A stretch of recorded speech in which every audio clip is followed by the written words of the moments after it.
Happy Christmas. Merry కాదమ్మా, merry. Happy Christmas. Merry Christmas. Happy Christmas. Merry Christmas. సియోనులో నుండి నా తండ్రి మిమ్మల్ని ఆశీర్వదించును గాక. దయచేసి అందరూ కూర్చోండి. ఆగండి అన్న, ఏదో చెవుల్లో చెప్తానే ఉన్నారు. రోజు మీరు పాడారు కదా.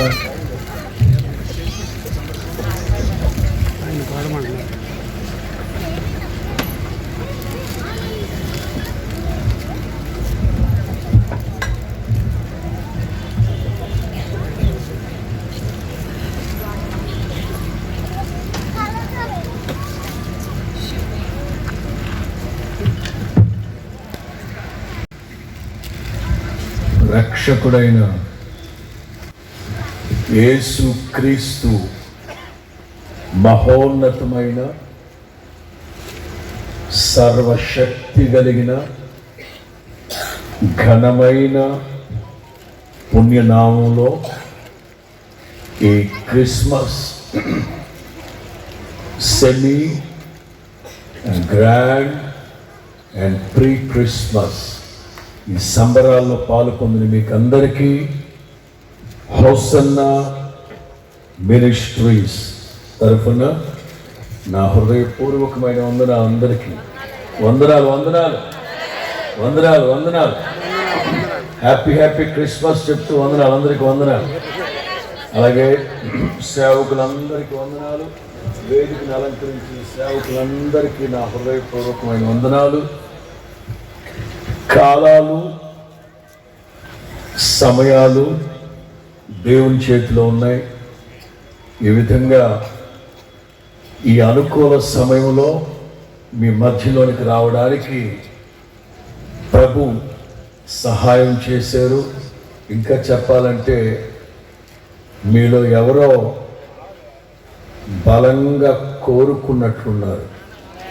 ఎక్కడో నా వర్తమానమో ఫోటోనో యూట్యూబ్లో ఏదో చూసి ఈ మహానుభావుడు మన కైకలూరు వస్తే బాగుండేమోనే అని అనుకున్నట్టున్నారు.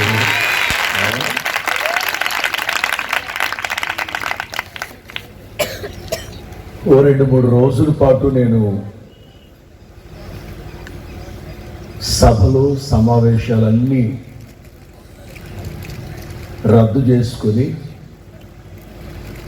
దేవుని మందిరంలో కూర్చొని ప్రార్థన చేసుకుంటున్నాను. అక్కడ రాజమండ్రి మహాదేవుని గొప్ప మందిరంలో ఈ పుల్పిట్కి ఎదురుగా కూర్చొని వేదిక వైపు తిరిగి ప్రార్థన చేసుకుంటుంటే నాతో ఉన్న పిల్లలు చెప్పారు, అన్న కైకలూరు నుంచి కొంతమంది పాస్టర్లు వచ్చారట, మిమ్మల్ని కలవాలట.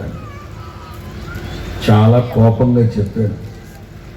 వచ్చిన వాళ్ళందరితో వ్యవహారాలు చేయడానికి కాదు, నేను సభలు సమావేశాలన్నీ రద్దు చేసుకుంది నా ప్రభుతో గడపడానికి, కుదరదు వెళ్ళిపోమన్నా. చాలాసేపు ఎదురు చూశారు. బైబిల్లో మాట ఉంటుంది, దీర్ఘశాంతము చేత న్యాయాధిపతిని ఒప్పించచ్చట. చాలాసేపు ఎదురు చూశాక పిలిచి అడిగినప్పుడు ఇలా క్రిస్మస్ సంబరాలకు రావాలన్నప్పుడు వాస్తవంగా ఇవాళ పాడేరు, మన్యం జిల్లా పాడేరు ప్రాంతాల్లో నక్సల్స్ ప్రభావం ఉంటుంది కనుక పగలే అక్కడ ఏర్పాటు చేయాలి. సాయంకాలానికి నేను రాలేనులే అని వాయిదా వేసుకున్నాను. కుదరదని చెప్పేశాను. ఆ మరుసటి రోజున వాళ్ళని అడిగి చూశాను, మీరు సెకండ్ సాటర్డేకి మార్చుకోండి 13వ తారీఖు వీలైతే అన్నాను. ఓ రోజంతా ఆలోచించారు వాళ్ళు. మొత్తం మీద ఈ సేవకుల యొక్క ఐక్యతను బట్టి, మీలో ఉన్న ఆసక్తిని బట్టి పాడేరు 13వ తారీఖు పగలకు మారింది. ఇవాళ ఈ రాత్రి మీ దగ్గరకు రావడానికి ప్రభు చెప్పారు. అందుకే ఉన్న కాడికి ఈ సంవత్సరం క్రిస్మస్ రోజుతో ఇక నా సభలు సమావేశాలన్నీ ముగించుకొని 2026 ఎక్కడికి వెళ్లకుండా నా ప్రభుతో గడపాలని నిర్ణయించుకున్నాను. సాధ్యమైనంత వరకు ఎక్కడికి వెళ్లకుండా ఒక్క ఏడాది నా ప్రభుతోనే గడపాలని నిర్ణయించుకున్నాను. సాయంకాలం యూట్యూబ్లో లైవ్ వస్తూ ఉంటుంది. అన్నట్లు మీరు నా కార్యక్రమాలు చూస్తున్నారు అని అనుకుంటున్నాను. నేను అనుకోవడమేనా, మీరు చూస్తున్నట్లేనా? ఎందులో? ఫేస్బుక్కా, యూట్యూబ్? ఏంటో ఆ యూట్యూబ్ పేరు? Hosanna ministries RJY. సబ్స్క్రైబ్ చేయండి. పనిలో పని గంట కొట్టి పెట్టండి. అలాగే ఇష్టపడదు అన్నట్లు మా హోసన్నా మినిస్ట్రీస్ కొత్త పాట, క్రిస్మస్ పాట విన్నారా? ఏంటో? రక్షకుని జన్మస్థలమా, యోదయ బెత్లెహేమా, ఎందుకో నీకింత ధన్యత భాగ్యము. హల్లెలూయా. బాగా వినండి. క్రిస్మస్ రోజున లేక రాబోయే రోజుల్లో జరగబోయే క్రిస్మస్ సంబరాల్లో దొల్లగొట్టేసేయండి కాబట్టి. హల్లెలూయా. వర్తమానంలోకి వెళ్ళిపోదాం. వర్తమానంలోకి వెళదాం. మత్తయి సువార్త 1వ అధ్యాయం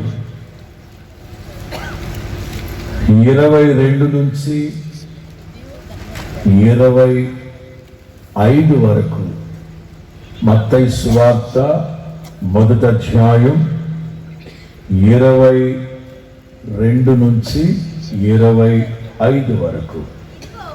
ఇదిగో కన్యక గర్భవతి అయి కుమారుణ్ణి కనును,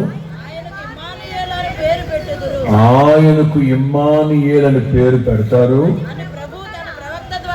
అని ప్రభు తన ప్రవక్త ద్వారా పలికిన మాట నెరవేర్చబడినట్లు ఇదంతయు ఇమ్మానుయేలని పేరునకు భాషాంతరమున దేవుడు మనకు తోడని అర్థము. యోసేపు నిద్ర మేలుకొని ప్రభు దూత తనకు ఆజ్ఞాపించిన ప్రకారం చేసి తన భార్యను ఆమె కుమారుణ్ణి కనేంత వరకు అతడు ఆమెను ఎరగకుండెను. అతడు ఆ కుమారునికి యేసు అని పేరు. మూలవాక్యం ఒకటి ఉండాలి గనక ఇదిగో ఈ మూలవాక్యం చదివండి. యేసు క్రీస్తు పుట్టుకను గూర్చి మత్తయి, లూకా వీళ్ళిద్దరూ యేసు క్రీస్తు పుట్టుకను గూర్చి రాశారు. మత్తయి ఒక ట్యాక్స్ కలెక్టర్, లూకా ఒక డాక్టర్. ఆయనేమో ట్యాక్స్ కలెక్టర్, ఈయన గారేమో డాక్టర్. మార్కు సువార్త ఎవరు రాశారు? పేతురు చెప్తూ ఉంటే మార్క్, జాన్ మార్క్ అనే కుర్రాడు రాశారు. ఎవరా కుర్రాడు? అపోస్తుల కార్యం 12 తలల పైకెత్తండి, చదవండి అన్నప్పుడు చెప్తానుగా. అపోస్తుల కార్యం 12లో చూడండి. ఏ పాస్టర్ గారు కొడుకు చూడండి, మీ కొడుకేనా? ఈ పాస్టర్ పిల్లలు చేస్తారు, మిగతా వాళ్ళందరూ బాగానే ఉంటారు. కూర్చోబెట్టండి, ఎక్కడ ఉంటారు వాళ్ళ అమ్మగారికి పంపించండి.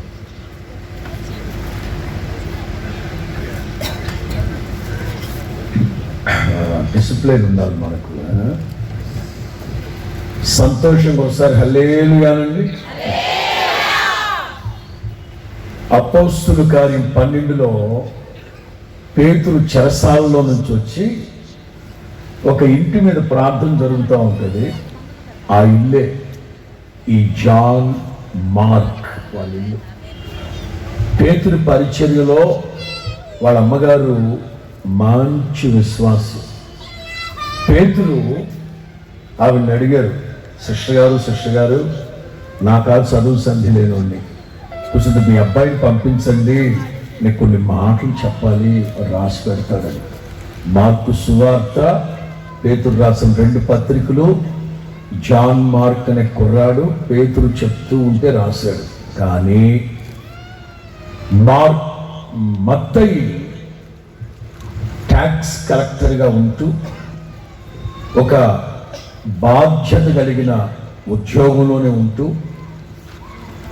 భవిష్యత్తులో సేవ చేద్దాం అని ఒక ఆలోచన కూడా లేని ఒక వ్యక్తి ఎంత అద్భుతమైన ప్రవర్తన కలిగిన వాడంటే అంత అద్భుతమైన ప్రవర్తన కలిగిన వాడు. అస్సలు సేవ చేయాలి అనే ఆలోచనే లేదు. లేకపోయినా ఓ బాధ్యత కలిగిన ఉద్యోగం చేసుకుంటూ పాత నిబంధన అంతా బాగా అవపోసన పట్టున్నాడు. పట్టాడు. ఇది సేవకు రావాలని కాదు, సేవకు రావాలి అని కాదు, చిన్నపాటి ఉద్యోగస్తుడు కాదు, ట్యాక్స్ కలెక్టర్. అంత పెద్ద ఉద్యోగంలో ఉంటూ సమయం దొరికినప్పుడంతా పాత నిబంధన అంతా ఎంత అద్భుతంగా చదివి పెట్టాడు. ఎందుకు చెప్తున్నాను ఈ మాటలంటే, మత్తయి సువార్తలో పాత నిబంధన గ్రంథంలో ఉన్న మాటలు 60 ప్రవచనాలు మత్తయి సువార్తలో గ్రంథస్థం చేయబడి ఉంటాయి. 60 ప్రవచనాలు అంటే సేవకు రాకమునిపే పాత నిబంధన అంతా. కొంతమంది సేవకులు చటుక్కుని సేవకు వచ్చేస్తారు, అసలు ఆది కాండం కూడా పూర్తిగా చదివి సావాలి, చటుక్కుని వచ్చేస్తారు. అట్లాంటి వాళ్ళు ఏం చెప్తారు మీకు కూడా తెలుసు. అంచేత ఇక్కడ మత్తయి అంటారు,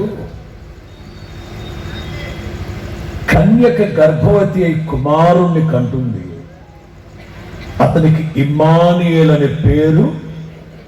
ఎప్పటి మాటలవి? యెషయా గ్రంథం 7వ అధ్యాయంలో ఉంటాయి. అంటే క్రీస్తు పూర్వం 770 సంవత్సరాల క్రితం, క్రీస్తు పూర్వం 770 సంవత్సరాల క్రితం యెషయా ప్రవక్త 7వ అధ్యాయంలో చెప్పిన మాటలు ఇక్కడ గ్రంథస్థం చేసి పెట్టాడు. గమ్మత్తు ఏంటంటే, యేసు క్రీస్తు పుడతాడు, ఆశ్చర్యపడద్దు బాబు. వర్తమానంలోకి వెళ్ళే మునుపు కుటుంబ వ్యవస్థను గూర్చిన ఒక చిన్న అవేర్నెస్, సోషల్ అవేర్నెస్, ఒక హెచ్చరికతో కూడిన ఒక అవగాహన.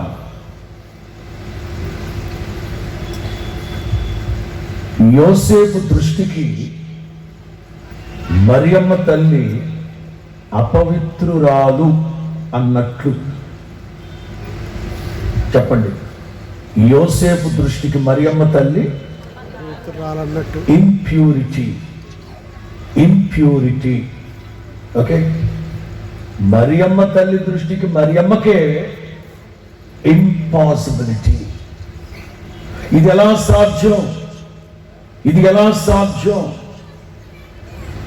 యోసేపు దృష్టికేమో మరియమ్మ తల్లి ఎలా కనబడుతుంది? సంథింగ్ అనుమానం, అపార్థం, అపవిత్రత, ఇంప్యూరిటీ. మరియమ్మ దృష్టికి, మరియమ్మ తల్లికి ఇది ఎలా సాధ్యం? కుటుంబ వ్యవస్థలో ఉన్న భార్యాభర్తలను హెచ్చరిస్తున్నారు. ఏదో క్రిస్మస్ మీటింగ్కి వెళ్ళాం, క్యాండిల్ వెలిగించాం, హ్యాపీ క్రిస్మస్ అన్నాం, వర్తమానానికంటే ముందు పెట్టారు, తినేసి వచ్చి కూర్చున్నాం, మీటింగ్ అయిపోయాక ఉంటుందో ఉండదోనని. ఇది కాదు. ఈ క్రిస్మస్ శుభవేళల్లో మనం నేర్చుకోవాల్సిన పాఠం ఏమిటి? ఒకవేళ భార్యాభర్తల మధ్యలో అనుమానాలు, అపార్థాలు, అపోహలు ఉంటే చేతులు జోడించి చెప్తున్నాను, వాటన్నింటినీ ప్రక్కన పెట్టి కలిసి కూర్చొని మాట్లాడి మనస్సులో ఉన్న చేదంతటిని తొలగించి సమాధానపడి 2026 ప్రారంభించండి. మీ కుటుంబాలు స్వర్గసీమలుగా మార్చబడి. క్రిస్మస్ అంటే ప్రచార పండుగ. స్పందించండి. క్రిస్మస్ అంటే గొర్రెల కాపరులు తాము విన్న వాటిని, కన్న వాటిని గూర్చి ప్రచారం చేసిరి. క్రిస్మస్ అంటే విన్న వాటిని, కన్న వాటిని గూర్చి మాత్రమే ప్రచారం ఈ ప్రచారం చేసే క్రమంలో ఓవర్గా వెళ్ళకూడదు. అది ఓవర్ బిల్డప్ ఉంది. 2, క్రిస్మస్ అంటే పరివర్తన పండుగ. స్పందించండి. క్రిస్మస్ అంటే మొదట ప్రచార పండుగ, గొర్రెల కాపర్లు. 2, తూర్పు దేశపు జ్ఞానులు. ఏమిటి పరివర్తన? వాళ్ళు ఒక మార్గములో వచ్చారు యేసయ్య దగ్గరికి, యేసయ్యను ఆరాధించారు, కానుకలు ఇచ్చుకున్నారు. ప్రయాణ బరలికి వలన కాస్త సేద తీరుతుంటే ప్రభు దూత స్వప్నమందు ప్రత్యక్షమై, మీరు వచ్చిన మార్గంలో మరలా వెనక్కి తిరగద్దు, వేరొక మార్గాన మీ ఊరికి, మీ దేశానికి. క్రిస్మస్ అంటే అదే పాత జీవితం, రోత జీవితం, పాపభూయిష్టమైన జీవితం, అదే సినిమాలు, అదే షికార్లు, అదే అబద్ధాలు, అదే మోసాలు, అదే లంచాలు, అదే మంచాలు, అదే కంచాలు. ఇక ఆ రోత బ్రతుకుతూనే పండగల. క్రిస్మస్ అంటే పరివర్తన. జీవితాలు మార్చబడాలి. 4 రోడ్ల కోడల్లో ఉంటుంది ఎక్స్. ఎవరో కానీ బాగానే పెట్టారు ఆ మాట. ఎక్స్ మాస్ బాగానే పెట్టారు. కాస్త R&B రూల్స్ తెలిసిన వాళ్ళకి తెలుసు. ఈ మార్గంలో వచ్చిన వాళ్ళు వెళితే కుడి వైపునన్నా ఎడమ వైపునన్నా వెళ్ళాలి, లేకపోతే తిన్నగానన్నా వెళ్ళాలి. అలా కాకుండా వచ్చిన మార్గంలోనే మరలా వెనక్కి తిరిగి వెళదాం అనుకుంటే పాడి కట్టాలి. ఎందుకంటే 1 way ఎంత సచ్చూరుకుంటాడు కదా, పాడి కట్టాలి. మీరు కూడా పండగలు వస్తుంటాయి వెళ్తుంటాయి, కానీ జీవితంలో ఏ పరివర్తన లేకుండా, జీవితం మార్చబడకుండా ఎన్ని పండగలు ఆచరిద్దాం? అయితే జాన్ వెస్లీ గారు పండగలకు విరోధేమో అని. నేనట్లు విరోధి, పండగ ఆచరించకపోతే నేను ఎందుకు వస్తాను ఇక్కడికి? దైవజనుడు అదే అంటారు, రండి పండగను ఆచరిద్దాం, రండి. ఎలా ఆచరించాలి? పులియని రొట్టెలతో నిష్కాపట్యము పవిత్రంగా పండగని ఆచరించాలి. పరివర్తన లేకుండా, ప్రచారం లేకుండా పండగ 3, క్రిస్మస్ అంటే కానుకలు పంచుకునే పండగ. కానుకలు ఇచ్చుకునే పండుగ. క్రిస్మస్ అంటే విధేయతను నేర్చుకునే పండుగ. ఎవరి దగ్గర? యేసయ్య దగ్గర. ఎవరి దగ్గర? ఏం విధేయత? పరలోకము, తండ్రి కుడి పార్శ్వము, సింహాసనము, విడిచిపెట్టకూడని భాగ్యము అని ఎంచుకోకుండా మనుషుని పోలికగా పుట్టి దాసుని స్వరూపాన్ని యేసయ్య దగ్గర విధేయత నేర్చుకునే పండుగ. క్రిస్మస్ అంటే అలంకరణ పండుగ. అలంకరించాలి. ఎండకి లైట్ చేయండి, మొహాలకి సున్నాలు మొహాలు కాదు.